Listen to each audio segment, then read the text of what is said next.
How to make wise decisions. Across cultures, wisdom has been considered one of the most revered human qualities. Although the truly wise may seem few and far between, empirical research examining wisdom suggests that it isn't an exceptional trait possessed by a small handful of bearded philosophers after all. In fact, the latest studies suggest that most of us have the ability to make wise decisions, given the right context. It appears that experiential, situational, and cultural factors are even more powerful in shaping wisdom than previously imagined, says Associate Professor Igor Grossman of the University of Waterloo in Ontario, Canada. Recent empirical findings from cognitive, developmental, social, and personality psychology cumulatively suggest that people's ability to reason wisely varies dramatically across experiential and situational contexts. Understanding the role of such contextual factors offers unique insights into understanding wisdom in daily life, as well as how it can be enhanced and taught. It seems that it's not so much that some people simply possess wisdom and others lack it, but that our ability to reason wisely depends on a variety of external factors. It is impossible to characterize thought processes attributed to wisdom without considering the role of contextual factors, explains Grossman. In other words, wisdom is not solely an inner quality, but rather unfolds as a function of situations people happen to be in. Some situations are more likely to promote wisdom than others.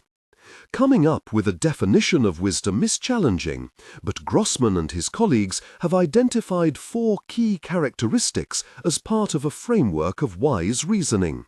One is intellectual humility, or recognition of the limits of our own knowledge, and another is appreciation of perspectives wider than the issue at hand. Sensitivity to the possibility of change in social relations is also key, along with compromise or integration of different attitudes and beliefs. Grossman and his colleagues have also found that one of the most reliable ways to support wisdom in our own day-to-day decisions is to look at scenarios from a third-party perspective, as though giving advice to a friend. Research suggests that when adopting a first-person viewpoint, we focus on the focal features of the environment. And when we adopt a third-person, observer viewpoint, we reason more broadly and focus more on interpersonal and moral ideals, such as justice and impartiality. Looking at problems from this more expansive viewpoint appears to foster cognitive processes related to wise decisions. What are we to do then when confronted with situations like a disagreement with a spouse or negotiating a contract at work that require us to take a personal stake? Grossman argues that even when we aren't able to change the situation, we can still evaluate these experiences from different perspectives. For example, in one experiment that took place during the peak of a recent economic recession, graduating college seniors were asked to reflect on their job prospects. The students were instructed to imagine their career either as if you were a distant observer or before your own eyes as if you were right there.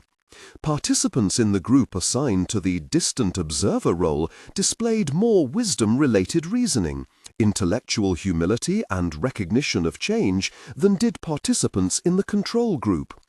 In another study, couples in long-term romantic relationships were instructed to visualize an unresolved relationship conflict either through the eyes of an outsider or from their own perspective. Participants then discussed the incident with their partner for 10 minutes, after which they wrote down their thoughts about it. Couples in the other's eyes condition were significantly more likely to rely on wise reasoning, recognizing others' perspectives and searching for a compromise, compared to the couples in the egocentric condition. Ego decentering promotes greater focus on others and enables a bigger picture conceptual view of the experience, affording recognition of intellectual humility and change. We might associate wisdom with intelligence or particular personality traits, but research shows only a small positive relationship between wise thinking and crystallized intelligence and the personality traits of openness and agreeableness. It is remarkable how much people can vary in their wisdom from one situation to the next, and how much stronger such contextual effects are for understanding the relationship between wise judgment and its social and affective outcomes as compared to the generalized traits. Grossman explains. That is, knowing how wisely a person behaves in a given situation is more informative for understanding their emotions or likelihood to forgive or retaliate as compared to knowing whether the person may be wise in general.